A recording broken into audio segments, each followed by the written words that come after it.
Tekstur keju mozzarella yang gampang leleh emang bikin makanan jadi kelihatan cakep ya bos. Rasa gurih khas mozzarella juga cocok banget nih sama lidah Indonesia. That's why mozzarella banyak dipakai buat menarik pelanggan. Semua bisa dimozzarellain. Gak cuma Food Hunter aja yang kepincut sama si mozzarella, Pak Johansen pengusaha susu sapi jadi kepikiran juga buat cari cuan dari mozzarella. Halo, saya Johansen. Usia saya 45 tahun. Selamat datang di peternakan Green Tapos Dairy Farm. Mau tahu cuan saya dari usaha susu sapi perah ini? Mari ikutin saya.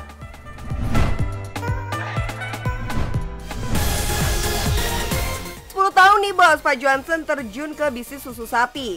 Awalnya sih gara-gara melihat banyak susu impor. Kesempatan dong untuk jualan susu produk lokal.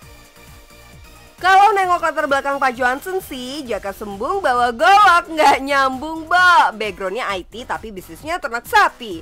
Ini nih yang bisa kita pelajari dari pengalaman Pak Johansen. Sebelum terjun ke bisnis, pastikan udah pelajari bener-bener soal produk yang mau dijual ya bos. Kalau modalnya cuma nekat, bisa-bisa ketipu.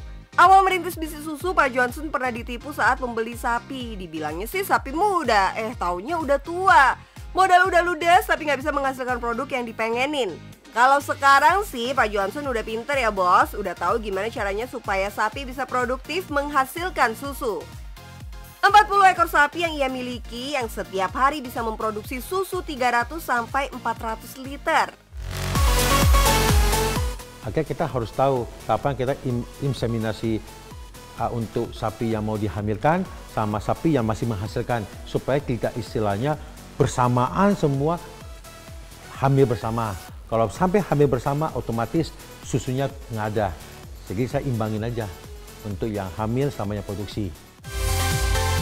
Karena sapi-sapi ini adalah sumber cuannya Pak Johansen, perlakuannya harus spesial ya bos. Dikasih makanan bergizi dari rumput dan konsentrat. Terus biar sapi nggak gampang stres, kandangnya sengaja ditaruh di tempat yang bikin rileks. Lokasi kandangnya berada di daerah Gunung Leweng, Larangan, Bogor. Ini bos, salah satu sapi FH yang menghasilkan cuan saya paling banyak.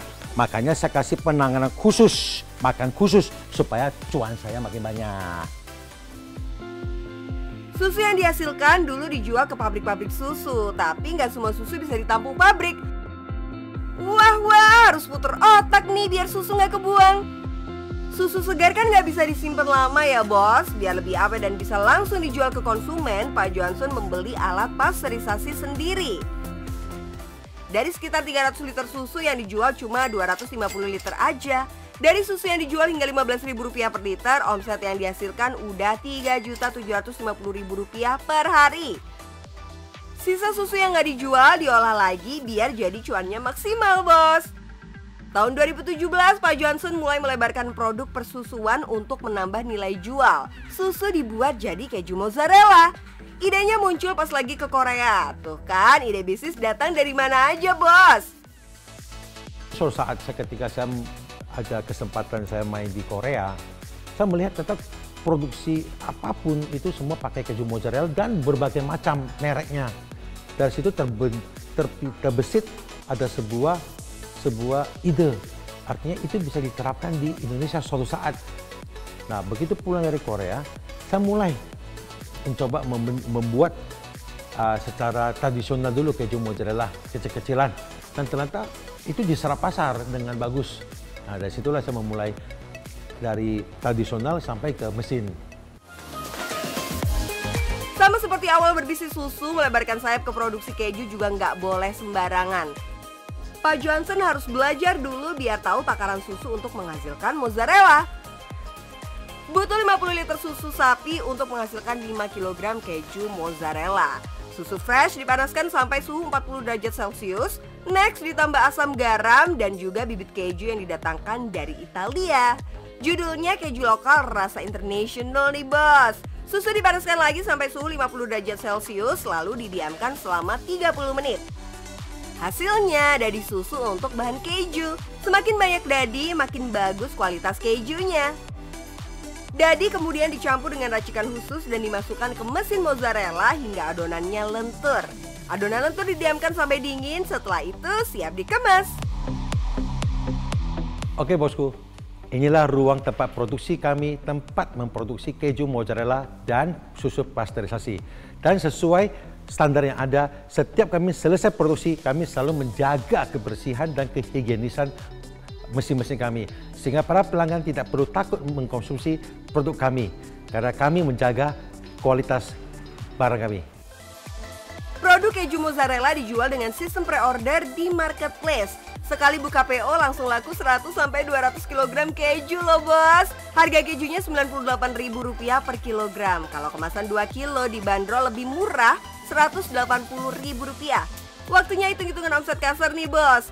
Kalau minimal terjual 100 kg sekali produksi, omsetnya minimal Rp9.800.000. Kalau omset sebulan untuk produk keju aja udah Rp50 juta tuh bos. Belum termasuk omset susu segarnya ya. Waduh, mantep banget dah. Salah satu produk spesial milik Pak Johnson adalah mozzarella rainbow. Kenapa spesial? Karena bikinnya makan waktu bos. Biar bisa berwarna kayak pelangi, satu persatu adonan harus dikasih warna. Emang agak ribet sih, tapi cuannya pasti lebih gede dong. Harga jualnya lebih mahal daripada mozzarella biasa, yaitu Rp135.000 per kilogram. Karena permintaan mozzarella nambah-nambah terus, Pak Johnson juga menampung susu sapi dari peternak sekitar. Namanya bisnis kan ada baiknya saling support ya bos, hitung-hitung bantu peternak lain. Susu sapi dari peternak lain dihargai lebih mahal daripada harga jual ke koperasi. Pengen ikut ngerasain cuan dari bisnis mozzarella? Pak Johnson punya tips nih, yang penting tekun dan fokus. Kalaupun gagal atau ketipu seperti pengalaman sebelumnya, ya coba lagi bos. Oke bos, udah lihat kan model bisnis usaha saya ini? Nah, untuk para pemula yang baru mau bisnis, kuncinya cuma satu. Jangan takut untuk mencoba. Yang penting cuan, cuan, cuan bos.